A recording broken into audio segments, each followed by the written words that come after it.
সালাতে দোয়া কবুল হয়। সালাতে দোয়া কবুলের 3 জায়গা।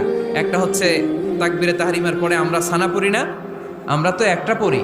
আল্লাহর হাবিব সুন্নাহ এবং নফল নামাজে আরো পড়তেন সানা, ওই দোয়া কবুল হয়। 2 নম্বর জায়গা সালাতে সেজদায় পড়ে দোয়া করলে কবুল হয়। আকরাবু মা ইয়াকুনুল আবদু মির রাব্বিহি ওয়া হুয়া সাজিদ ফাকসিরু ফিহি দুআ। বান্দা যখন সেজদায় লুটিয়ে পড়ে বান্দা আল্লাহর সবচেয়ে কাছে চলে যায়। কিন্তু বিশ্বনবী বলে সেজদাটা তোমার রবের কুদরতি পায়ের উপরে পড়েছে।